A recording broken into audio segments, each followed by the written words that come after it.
La ilaha illallah, la mawjuda illallah. La ilaha illallah, la ma'buda illallah. La ilaha illallah, la matluba illallah. La ilaha illallah, la maqsuda illallah.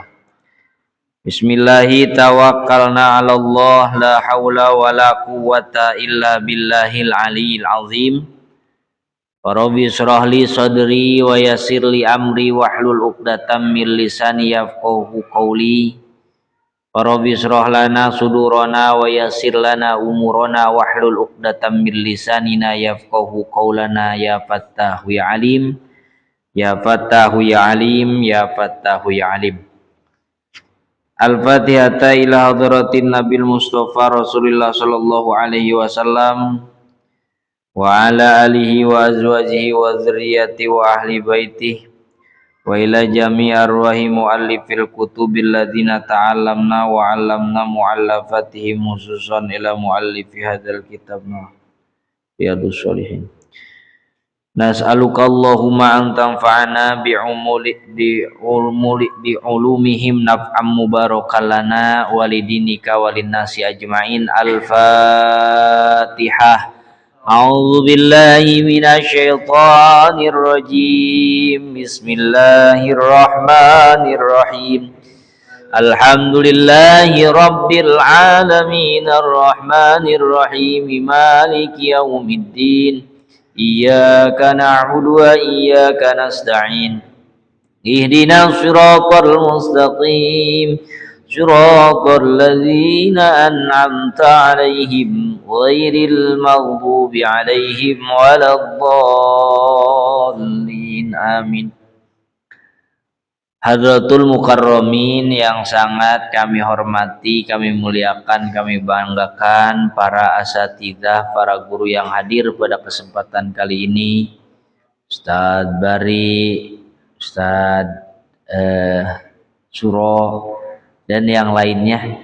Mudah-mudahan senantiasa guru-guru kita dimanapun mereka berada, siapapun mereka, guru di antara guru-guru kita senantiasa dipanjangkan umurnya oleh Allah Subhanahu wa taala, diberkahkan ilmunya, diberkahkan kehidupannya, diberkahkan keluarganya. Amin ya Allah ya Rabbal. Para jamaah juga DKM Masjid Ulia Al-Masykiri yang kami hormati, puji dan syukur mari sama-sama kita panjatkan kehadirat Allah Subhanahu wa taala atas limpahan hidayah, taufik dan inayah, juga karunia yang telah Allah berikan kepada kita sekalian berupa seluruh kenikmatan yang kita rasakan, khusus nikmatul iman dan nikmatul Islam, juga nikmat lain berupa sehat, afiah, panjang umur, kesempatan, yang mana atas seluruh nikmat yang telah Allah berikan itulah, serta hidayah, taufik dan inayah yang Allah limpahkan kepada kitalah, pada kesempatan kali ini kita bisa berkumpul bersama melaksanakan salah satu kewajiban kita, melaksanakan sholat maghrib berjamaah, juga dilanjutkan dengan tholabul ilmi, yang mana mudah-mudahan apa yang kita laksanakan khususnya pada kesempatan kali ini betul-betul dicatat oleh Allah sebagai amal solih bagi kita sekalian. Amin ya Allah ya Rabbal alamin. Sholawat teriring salam semoga tetap tercurah limpah keharibaan junjunan alam habibana wa nabiyana Muhammad sallallahu alaihi wasallam.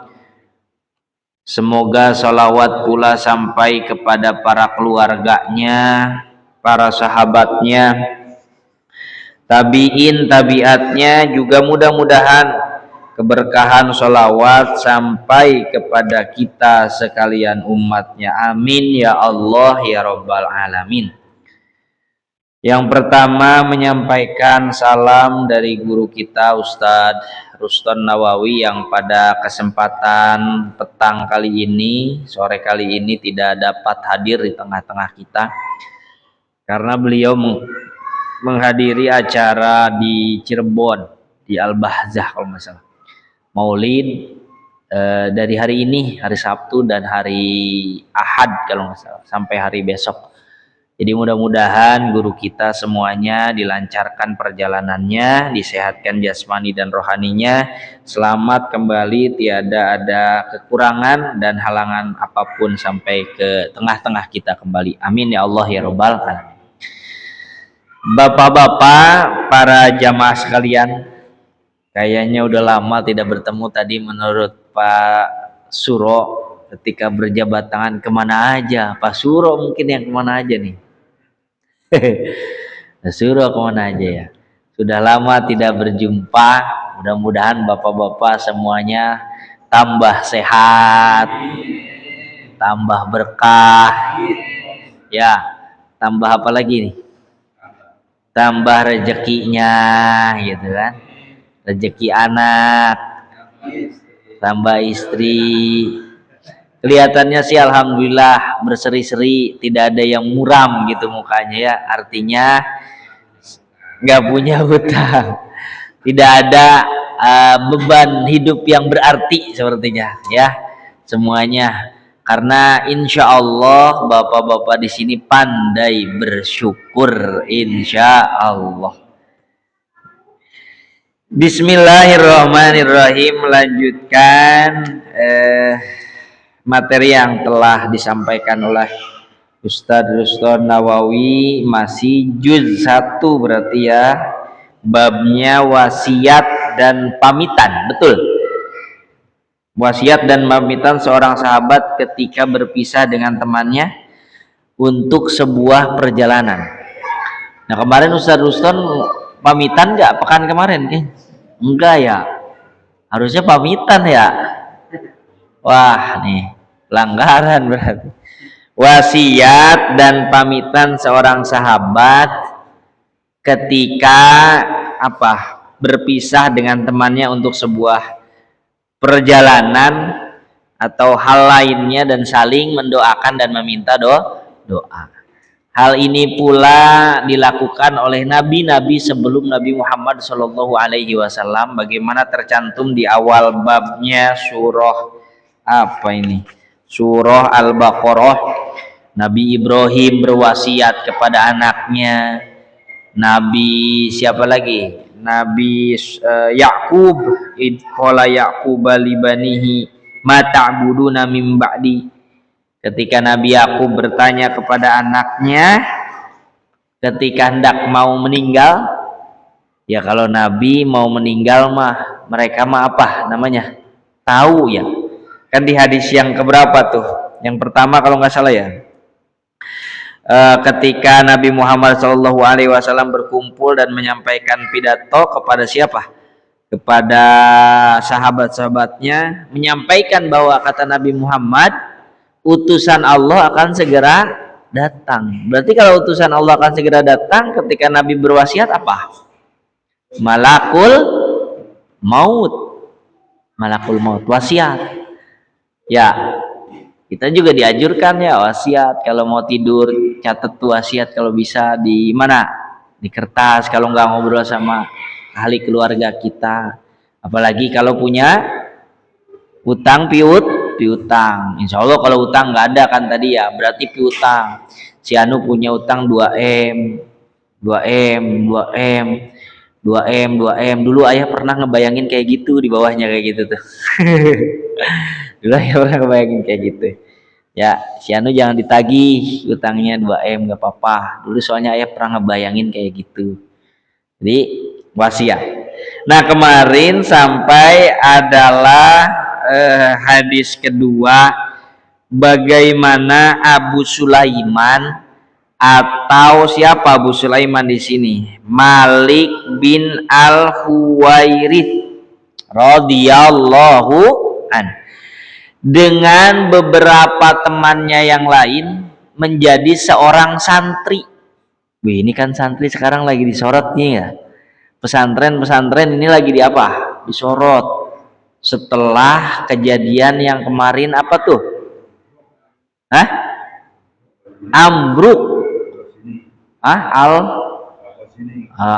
Yang ambruk. Wah, pesantren disorot. Netizen macem-macem dah. Apanya? Ucapannya. Makanya kalau bangun itu harus sesuai standar, katanya gitu netizen. Makanya sih kenapa sih nggak kasih ke pemborong aja itu biar lebih aman. Enak betul, udah ambruk, santrinya pada ini dibangun lagi pakai apa? Dana APBN. Ada lagi yang berspekulasi, wah ambruk santrinya itu tapi kayaknya pakai apa? Mobilnya Mercy gitu. Pokoknya macem-macem deh. Nah ternyata santri di zaman Rasulullah Shallallahu Alaihi Wasallam itu adalah namanya Sulaiman alias Malik bin Al-Huwairith dari baninya Bani Laits. Dia mondok dengan beberapa orang selama berapa hari di hadis tersebut dicantumkan di hadis kedua 20 hari ya kan kemarin kan 20 hari 20 hari Abu Sulaiman alias dari Bani Laits, dia jaraknya jauh Pak mondok Abu Sulaiman itu berasal dari daerah Riyadh, Najd itu sekarang itu mungkin antara Riyadh, Qasim dan sekitarnya. Jaraknya dari Riyadh, Qasim atau daerah Najd yang karena luas ya. Najd itu dataran tinggi di pertengah Jazirah Arab atau di Arab Saudi. Sementara Madinah, tempat Nabi Muhammad Shallallahu Alaihi Wasallam tinggal, itu adanya di mana? Sebelah barat Arab Saudi. Dekat pesisir, dekat apa? Laut apa? Laut Merah. Jadi jaraknya itu yang Najd luas sekitar antara dari Madinah sampai ke Najd itu adalah sekitar 500 sampai 800 kilo. Kenapa 500 sampai 800 kilo? Karena dari Najd itu daerah yang luas antara Riyadh, Qasim dan sekitarnya. Najdnya aja sudah luas. Jadi kalau kita berapa ini Pak? Berapa hari untuk menempuh jarak 500 sampai 800 kilo? Dari sini 6 jam. Waduh, itu pakai apa berarti? Pakai mobil yang kecepatan tinggi juga ya. Kalau pakai wush yang itu Usma di Indonesia yang 114 kilo ya. Kalau yang 1.500 kilo di mana? Di Arab. 1.500 kilo tuh jaraknya. Berarti nyampe tuh ke Riyadh, kan dari Riyadh tuh yang kereta cepat mana? Arab Saudi. Nah itu kalau perjalanan jalan kaki itu bisa 10 sampai 20 hari. Jalan kaki. Kalau menggunakan perjalanan darat menggunakan apa? Unta. Kalau kita mas sekarang 800 kilo dari sini ke mana sih? Surabaya, ada Surabaya 900, berarti kurang dari Surabaya, berarti nggak nyampe sehari kayaknya. Nyampe ya? Nyampe. Kayaknya tadi cuma 6 jam kok, 500 kilo. Nah, dia jarak 20 hari, kemudian setelah itu adalah bermalam atau mondok di tempatnya Rasulullah selama 20 hari. Ketika mondok, karena mulai gelisah mungkin ya, Abu Sulaiman ini ingat keluarga. Ya kalau mondok mah nggak betahnya karena ingat keluarga atau karena bedalah tempatnya dengan yang lain. Nah oleh Rasulullah Shallallahu Alaihi Wasallam ditanya, diwasiati, kembalilah kepada keluarga kalian. Jadi ini juga menjadi dasar kadang-kadang kita yang nyeleneh ngaji mah jangan apa katanya, jangan lama-lama. Itu 20 hari aja udah disuruh pulang. Memang Rasulullah itu sangat paham betul kondisi orang yang dihadapannya. Ketika ngaji sudah mulai gelisah, maka Rasulullah nawarin apa? Pulang. Ya, kita juga kan kalau udah mulai gelisah nih, ya seorang mualim atau pengajar atau yang menyampaikan ceramah, pidato, tablik, lihat audiensnya udah mulai gelisah, enggak sih protes mah pengen udah ya tolong, nggak ada yang kayak gitu, nggak berani. Paling yang berani MC kalau acara maulid ceramah kelamaan, MC bawa kertas ke depan, ditaruh di depan kertas, Tad mohon maaf waktunya 5 menit lagi ya, gitu. Itu kalau apa? Kalau maulid.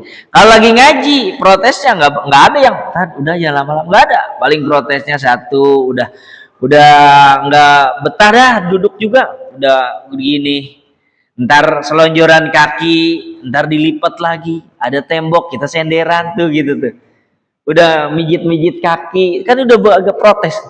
Jadi Rasulullah itu paham betul dengan muridnya, dengan siapa, sehingga ketika Abu Sulaiman sudah mulai gelisah, diberi wasiat oleh Nabi, sana pulang, siapa temui keluargamu, ditanya dulu kan oleh Nabi bagaimana kondisi keluarganya, diceritakan keluarganya, disuruh pulang oleh Nabi. Nah itu begitu lemah lembutnya Nabi Muhammad Shallallahu Alaihi Wasallam, paham betul kondisi hati, keadaan siapanya, orang yang dihadapannya.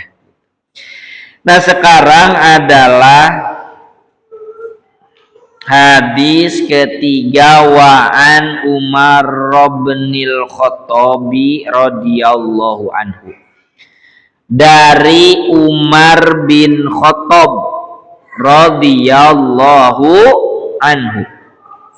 Qala, Umar berkata, ista'dzantun nabiyya sallallahu alaihi wasallam fil umrah fa'adzina wa qala la tansana ya ukhayya min du'aika faqala kalimatan ma yasurruni annali biha ad-dunya wa fi riwayatin qala asyrikna ya ukhayya fi du'aika, rawahu Abu Dawud wa Tirmidzi wa qala haditsun hasanun sahihun.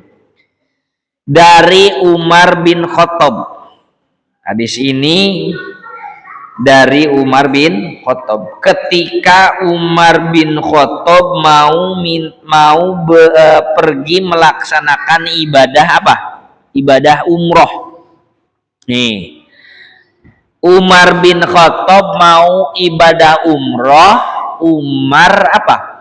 Izin kepada Rasulullah Shallallahu Alaihi Wasallam. Kan kita juga kalau mau umroh nih ya, mau bepergian jauh, apalagi mau melaksanakan ibadah umroh, biasanya minta izin sama siapa? Sama siapa? Sama keluarga. Sama siapa lagi? Hah? Tetangga. Nitip rumah ya, gitu.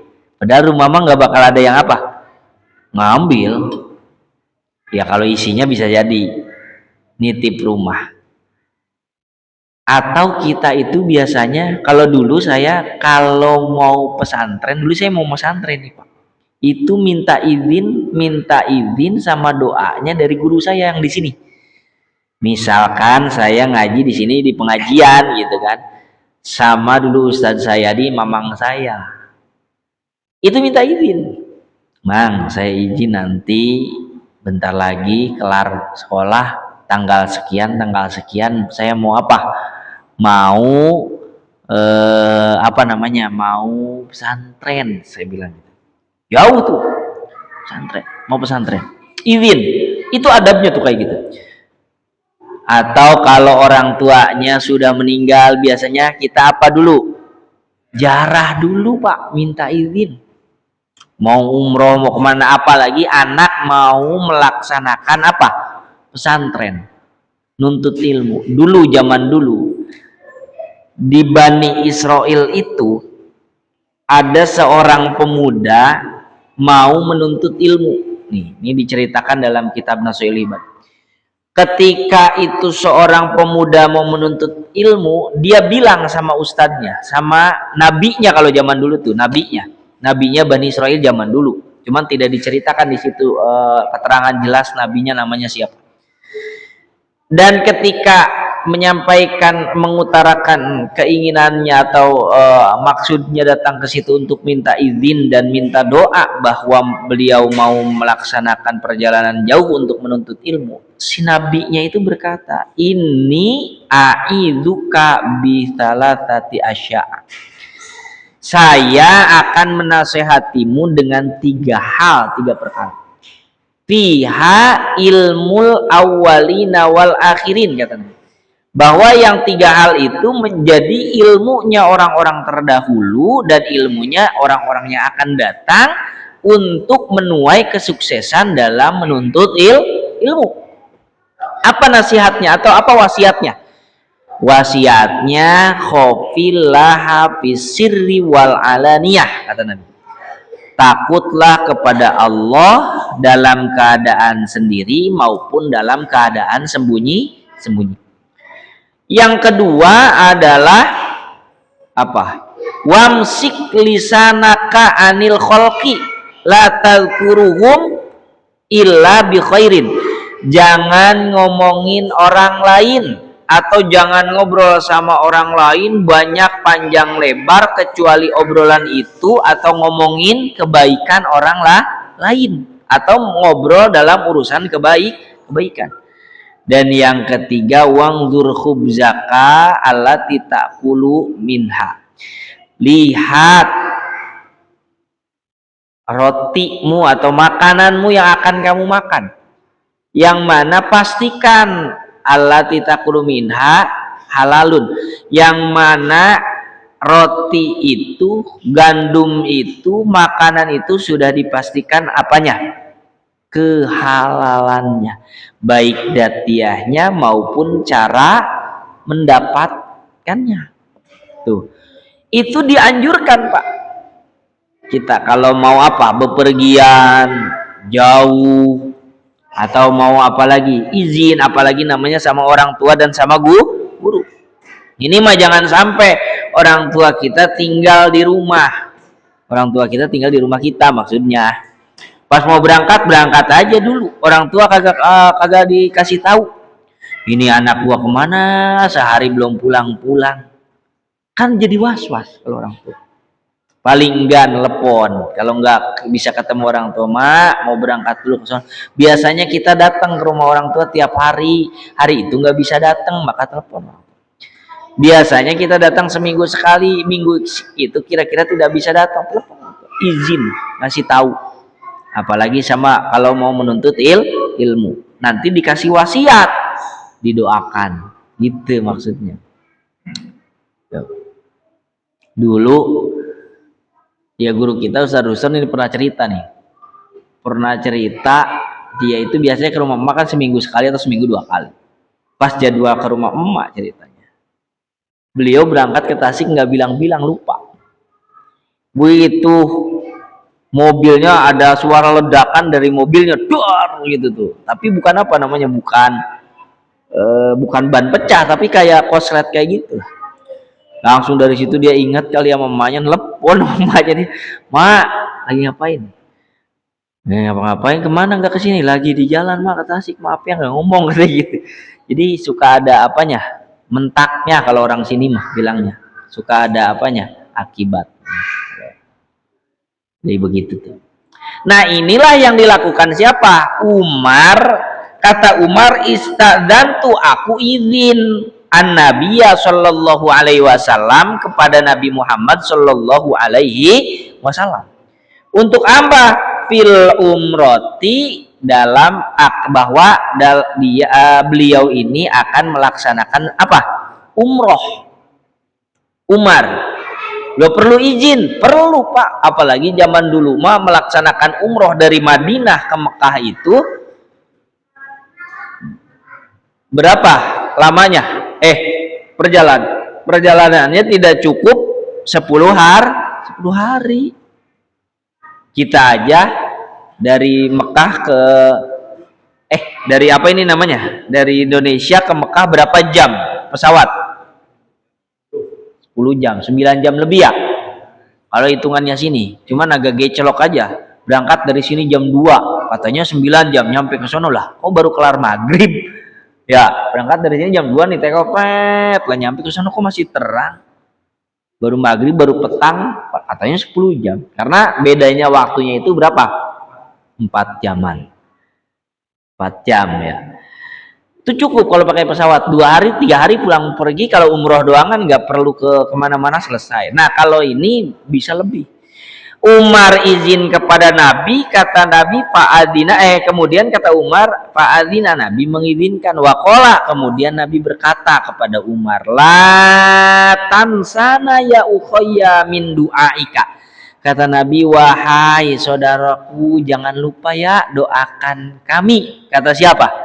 Kata Nabi Muhammad sallallahu alaihi wasallam.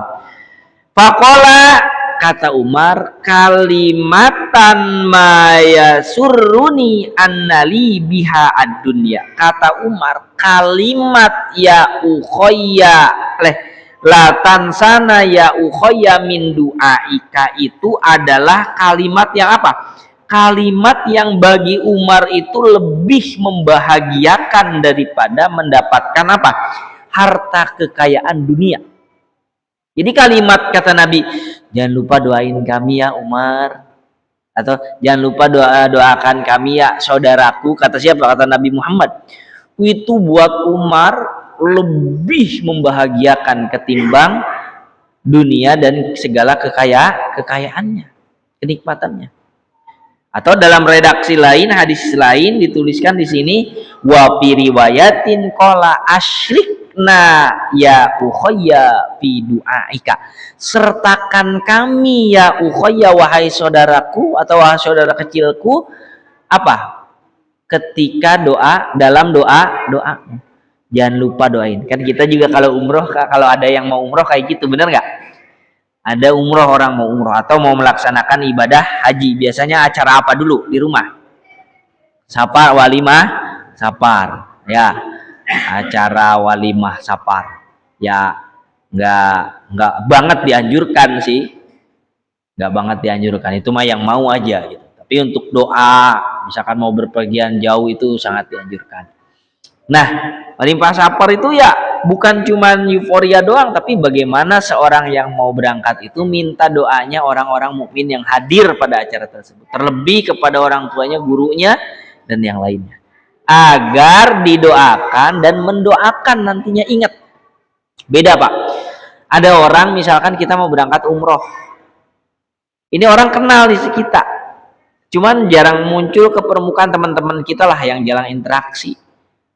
Kemudian dia datang pas kita mau umroh nih misalkan, doain ya, itu keingetan terus, atau nge-WA paling enggak mau dalam mau umroh nge-WA, jangan lupa ya doain saya di sana, itu keingetan terus Pak, keingetan terus. Beda sama misalkan orang nggak kita kenal, bahkan tetangga kita misalkan, tapi nggak pernah datang kita, atau dia nggak pernah datang ke kita waktu mau berangkat umroh, nggak saling mendoakan, dan WA-nya juga jarang-jarang, itu agak lupa.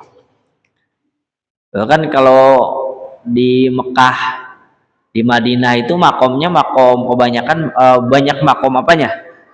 Mustajab. Ya, banyak makom mustajab. Itu ketika di Raudhah misalkan yang hanya berapa menit? Ya, palingnya di Raudhah. Normalnya paling itu 10 menit itu udah diusir sama siapa? Askar. Haji gitu kan ya. Ya, kemarin cuman alhamdulillah saya dapat nikmat itu di Raudhah itu sekitar hampir 1 jam. Karena menjelang azan zuhur persis. Masuk sekitar 7 menit lagi mau azan zuhur, atau 5 menit lagi azan zuhur, pas masuk Raudhah langsung ditutup pintu Raudhah yang belakang. Jadi kloter yang belakang nggak bisa masuk. Yang itu tetap stay di situ dari zuhur, mau zuhur, azan zuhur, qobliyah, sholat apa lagi? Sholat jenazah berarti. Dan di sana kalau sholat jenazah itu tiap waktu sholat. Ada sholat itu sebelum dia orang-orang sholat jenazah dulu biasanya, atau sholat mayit dulu. Nah, itu lama tuh. Itu untung luar biasa, alhamdulillah. Itu saya sebutin, dan yang keingat karena banyak misalkan yang kesebut, ya Allah yang WA saya semua tolong ijabah semua, jadi dikhususin. Artinya apa? Artinya penting buat kita minta doa orang yang mau umroh ataupun orang yang ada di negara kita untuk minta didoakan. Seperti Nabi bilang sama siapa? Kepada Umar bin Khattab, ya ukhayya, ya ukhayya, wahai saudaraku, nansana ya ukhayya min du'aika, jangan lupa doain kami. Atau asyrikna ya ukhayya fi du'aika, sertakan kami dalam doa wahai saudaraku. Nah, jadi hadis ini itu yang pertama apa ya? Bahwa doa untuk saudara-saudara seiman adalah amalan yang sangat dicintai oleh Allah Subhanahu wa taala dan membawa apa? Membawa pahala yang luar biasa. Apalagi doanya apa? Apa namanya? Yang doanya apa sih namanya? Doa bidhahril ghaib, doa yang istilahnya yang gak ketahuan. Pak Suro ngedoain siapa namanya? Bari, Ustadz Bari. Ya Allah, dalam tahajud misalkan, ya Allah berikanlah kemudahan kepada saudaraku Bari, ya Allah berilah dia 2 istri yang mendampinginya, misalkan gitu ya. Bidhahril ghaib, Bari nggak tahu nih misalkan. No, itu sangat luar biasa sih. Sebut tuh dah. Sebut nama orang yang kita cintai dalam doa kita tanpa mereka tahu. Ya, saya misalkan nggak tahu kalau ijabahnya, enggaknya mah. Cuman saya kalau ba'da sholat itu doa itu baca Fatihah paling nggak 2 kali. Satu hadrah Nabi, yang kedua Al-Fatihata ila nafsi li nafsi ila ruhi wal jasad, kemudian untuk orang-orang yang saya cintai, saya sebutin, saya bayangin mukanya Pak, siapa? Anak saya, istri saya, orang tua saya kandung, atau orang tua dari istri saya, kakak-kakak saya sebutin sama apa ahli-ahlinya sama keluarga, atau dan saya sebutin juga guru-guru saya sebutin namanya satu-satu. Artinya bidhahril ghaib itu mendoakan muslim ke sesama muslimnya, orang beriman ke orang beriman lainnya, apalagi bidhahril ghaib yang tanpa sepengetahuannya, itu luar biasa hasilnya, dan itu amalan yang sangat dicintai oleh Allah Subhanahu wa taala. Makanya Nabi Muhammad SAW itu mengatakan, mamin abdi muslimin yad'u li akhihi, tidaklah seorang hamba muslim yad'u yang mana mereka berdoa li akhihi untuk keluarga, untuk apa? Untuk saudaranya, bidhahril ghaib, tanpa sepengetahuan orang yang didoakan, misalkan gitu kan.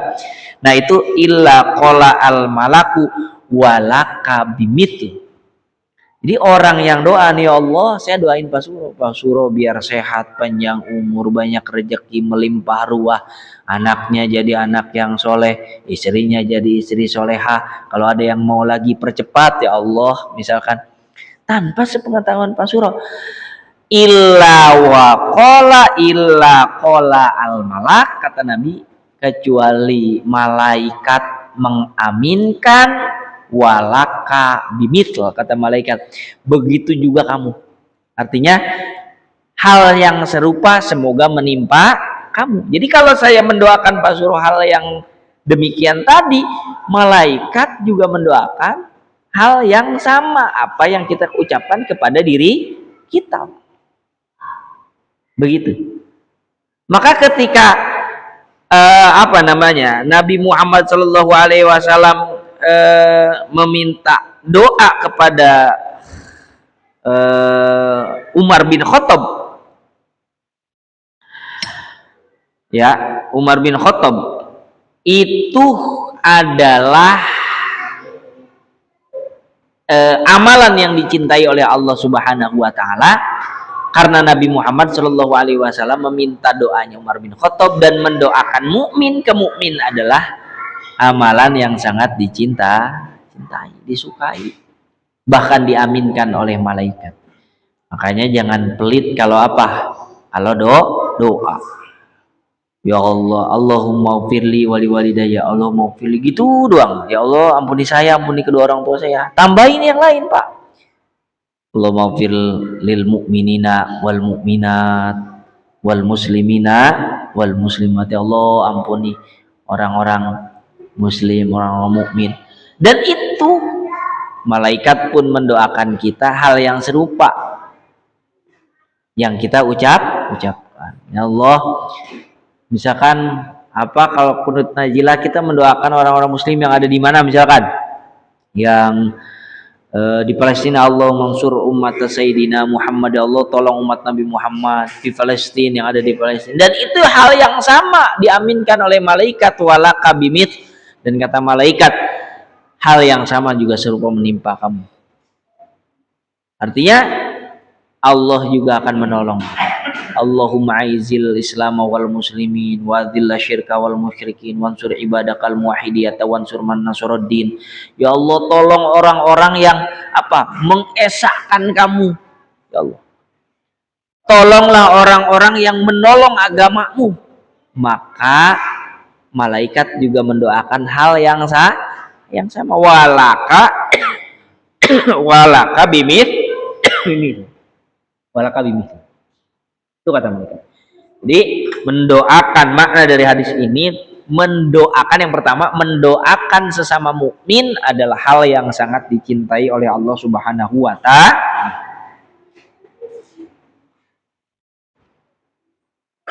Yang kedua, bahwa Rasulullah Shallallahu alaihi wasallam meminta Umar bin Khattab untuk apa? Untuk berdoa, mendoakan beliau dengan kalimat tansana ya ukhayya min du'aika. Kenapa demikian? Karena Umar bin Khattab akan melaksanakan umroh, dan umroh itu ke tempat haram yang dimuliakan oleh Allah Subhanahu wa taala, yaitu apa? Makkah. Kalau kita dari sini berarti kedua tanah haram, Mekah dan Madinah. Kalau dari Madinah aja Umar bin Khattab berarti akan ke tempat haram, yaitu Mekah, yang mana Mekah itu Nabi pun sampaikan bahwa di Mekah itu banyak tempat-tempat yang mustajabnya. Maka Nabi Muhammad Shallallahu alaihi wasallam tidak sungkan untuk meminta didoakan oleh siapa? Umar bin Khattab yang akan melaksanakan umrah. Ya, demikian ya. Ketika Nabi Muhammad Shallallahu alaihi wasallam menyampaikan hadis ad-du'a bainar rukni, doa antara rukun wal makomi, dan antar rukun, maksudnya rukun itu apa? Hajar Aswad, wal makomi, dan makom Ibrahim, mustajabun, itu mustajab. Makanya orang itu numpuknya di sekitaran apa? Masjidil Haram itu, di sekeliling, di matop yang bawah, tempat toab yang bawah itu numpuknya di mana? Antara Hajar Aswad sampai makom Ibrahim. Hajar Aswad orang berjubel di situ. Antara Hajar Aswad sama Multajam juga berjubel di situ. Luasnya dari antara Hajar Aswad sampai makom Ibrahim, dan agak lengang nanti setelah makom Ibrahim tuh. Yang apanya? Yang di sekeliling Ka'bahnya, yang nempel ke Ka'bahnya itu agak lengang, enggak berjubel. Nah, berjubel itu yang mau ke Hajar Aswad sampai makom Ibrahim tuh berjubel orang. Susah kita, Pak. Kalau enggak bermaksud doa dulu di situ, mendingan agak melipir gitu tuh. Nah, itulah yang dikatakan Nabi, ad-du'a bainar rukni wal maqami mustajabun. Doa antara Hajar Aswad dan makom Ibrahim itu sangat mustajab. Makanya Nabi Muhammad Shallallahu Alaihi Wasallam itu minta didoakan kepada siapa? Umar bin Khattab yang akan melaksanakan ibadah dikit lagi dah. Yang ketiga, makna dari hadis ini adalah bahwa Nabi Muhammad Shallallahu Alaihi Wasallam, ungkapan Nabi Muhammad Shallallahu Alaihi Wasallam kepada Umar bin Khattab dengan kalimat ya ukhayya tadi, itu mencerminkan tali persaudaraan sejati di antara Nabi Muhammad dan Umar yang sama-sama sebagai seorang mukmin muslim. Kan bahagianya Umar bin Khattab dalam hadis ini adalah ketika Nabi Muhammad bilang ya ukhayya. Bahagia sekali. Ya ukhayya. Wahai saudaraku. Bahagia betul Umar. Karena itu mencerminkan persaudaraan sejati antar sesama mukmin. Walaupun ada pertemuan nasab antara Nabi Muhammad dengan Umar bin Khattab, tapi jauh. Tapi jauh. Makanya Nabi Muhammad Shallallahu Alaihi Wasallam antara mukmin dan mukmin lain itu kalbunyan. Jadi al mukmin lil mukmini kalbunyani yasuddu ba'duhu ba'd. Jadi kata Nabi sambil apa? Sambil apa namanya, apa nih namanya kalau kayak gini nih? Kan kalau Nabi dengan wakafil yatim kan gini ya, seperti di sini di surga. Nah kalau al mukmin kal mukminin, Nabi mengikat antara apanya, jari jemarinya, artinya yashuddu, saling menguatkan, kuat kokoh, kalbunian, seperti bangunan. Kan bangunan nih kuat karena saling mengikat. Besi dengan besi, balok besi nih apa namanya nih, balok coran ini kuat dengan balok sampingnya karena dia apa? Diikat oleh kawat ditambah corannya, saling mengikat. Kuat jadinya. Makanya persaudaraan itu bagi Nabi dan Umar yang dirasakan oleh Umar bin Khattab sangat bahagia ketika Umar bin Khattab mengatakan ketika Nabi Muhammad mengatakan kepada Umar bin Khattab ya ukhayya. Dan yang keempat adalah bagaimana dalam hadis ini menggambarkan ketawaduan Nabi Muhammad Shallallahu Alaihi Wasallam sebagai seorang pemimpin agama dan pemimpin wilayah atau pemimpin negeri. Kan Nabi Muhammad itu pemimpin. Dengan Umar, Nabi Muhammad di atas Umar tentunya. Mau kedudukannya di sisi Allah Subhanahu Wa Taala atau di antara makhluk Allah, manusia dan makhluk Allah yang lain, maka Nabi Muhammad di atas Umar. Tapi bagaimana kerendahan hati seorang pemimpin Nabi Muhammad Shallallahu Alaihi Wasallam mengajarkan kita, kemudian menunjukkan kepada kita pentingnya apa? Walaupun seorang pemimpin kepada bawahannya apa namanya, dengan kerendahan hati, pentingnya saling mendoakan.